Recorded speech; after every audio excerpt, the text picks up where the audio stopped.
कायदा अधिक मजबूत करण्याच्या ऐवजी पक्षांतर कसं करावं अथवा पक्षांतराचा राजमार्ग कसा असायला पाहिजे हा त्यांनी आज दाखवून दिला। स्वतः त्यांनी 2-3 पक्ष बदललेले आहेत, त्याच्यामुळे त्यांच्या भावी वाटचालीतला अडथळा कदाचित त्यांनी आज दूर करून घेतला असेल।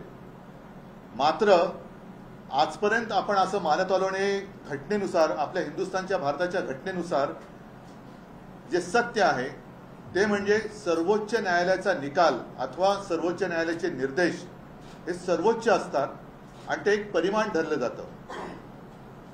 पण ह्या नार्वेकरांनी आज जो काही निकाल दिला, काल आपल्याला सर्वांना कल्पना आहे की अनिल परब यांनी सर्वोच्च न्यायालयाने काय निर्देश दिलेले आहेत, काय एक चौकट दिलेली आहे, त्या चौकटीच्या अंतर्गत काय निर्णय घ्यायला पाहिजे अथवा काय चौकशी करायला पाहिजे हे स्पष्ट निर्देश सर्वोच्च न्यायालयाने दिलेले होते।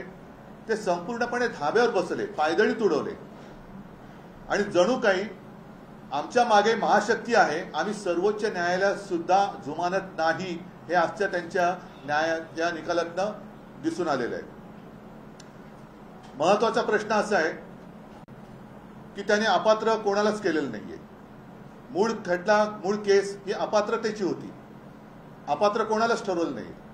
म्हणजे जर आमची घटना ही तुम्ही ग्राह्य धरत नसाल, मग तुम्ही आम्हाला अपात्र का नाही केलं?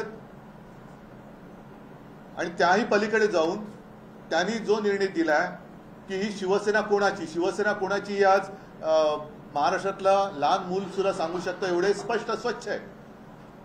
पण निवडणूक आयोगाचा निर्णय जो मुळामध्ये चुकीचा आहे आणि जो सर्वोच्च न्यायालयामध्ये आम्ही त्याला आव्हान दिलेलं आहे तोच त्यांनी ग्राह्य धरला। म्हणजे निर्णय देताना त्यांचा पायच चुकलेला आहे, डळमळीत आहे आणि हा पूर्णपणे अगदी निर्लज्जपणाचा कळस हा त्यांनी गाठलेला आहे।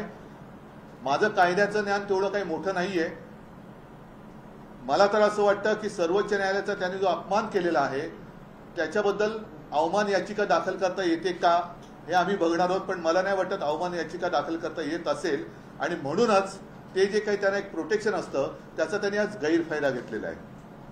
हा त्यांनी गैरफायदा घेतलेला आहे। महाराष्ट्रातल्या जनतेला आणि सर्वोच्च न्यायालयाला मी विनंती करतोय की देशातली लोकशाही तर यांनी पायदळी तुडवलेली आहेच, पण आता सर्वोच्च न्यायालयाचं अस्तित्व सुद्धा शिल्लक राहणार आहे की नाही हे सर्वोच्च न्यायालयाने आता ठरवायचं आहे। सर्वोच्च न्यायालयाने जर आम्हाला त्यांच्या विरुद्ध अवमान याचिका दाखल करता येत नसेल तर स्वतःहून ज्याला सुमोटो म्हणतात अशी काही कारवाई सर्वोच्च न्यायालय करणार आहे का?